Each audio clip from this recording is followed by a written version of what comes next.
Friends 2024 আইপিএলে দুর্দান্ত ফর্মের মধ্যে ছিলেন আমাদের কিং কোহলি, কিন্তু আইপিএল শেষ হওয়ার পরই শুরু হওয়া 2024 টি-20 বিশ্বকাপে একদমই ছন্দের মধ্যে আমরা দেখতে পাইনি বিরাট কোহলিকে।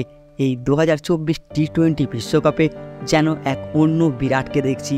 আর আমার চোখে দেখা বিরাট কোহলির সবথেকে খারাপ বিশ্বকাপ হচ্ছে এই 2024 টি-20 বিশ্বকাপ। হ্যাঁ ফ্রেন্ডস, প্রথম ম্যাচ থেকে গতকাল সেমিফাইনাল ম্যাচ পর্যন্ত লাগাতার ব্যর্থ এই প্রথমবার দেখলাম বিরাট কোহলিকে।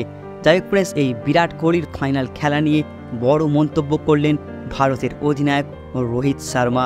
ফ্রেন্ডস, গতকাল ইংল্যান্ডের বিরুদ্ধে সেমিফাইনালে জয়ের পর রোহিত শর্মা ইন্টারভিউয়ের সময় একজন প্রশ্ন করে যে বিরাট কোহলির তো এই মুহূর্তে খারাপ ফর্ম চলছে, তাই ফাইনালে কি বিরাট কোহলিকে আপনি ব্যাক করবেন?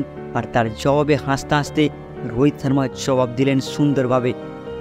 দেখুন, সে একজন কোয়ালিটি প্লেয়ার, যে কোনো প্লেয়ার খারাপ ফর্মের মধ্য দিয়ে যেতে পারে, কিন্তু আমরা তার ক্লাস বুঝতে পারি এবং আমরা জানি সমস্ত বড় ম্যাচে তার গুরুত্ব কতটা। আর আপনি যখন 15 বছর ধরে ক্রিকেট খেলবেন তখন ফর্ম কখনোই কোনো সমস্যা নয়। আর আরও হাসতে হাসতে রোহিত শর্মা বলেন বিরাট সম্ভবত ফাইনালের জন্য তার সেরা ইনিংসটা বাঁচিয়ে রেখেছে। হ্যাঁ ফ্রেন্ডস, এইভাবেই প্রশ্নের জবাব দিলেন ভারতের অধিনায়ক রোহিত শর্মা।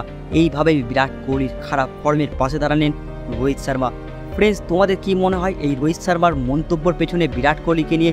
অবশ্যই তোমরা কমেন্টে লিখে জানাবে।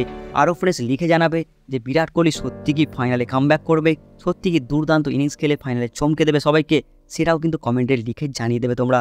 প্লিজ ভিডিওটি দেখার জন্য অসংখ্য ধন্যবাদ।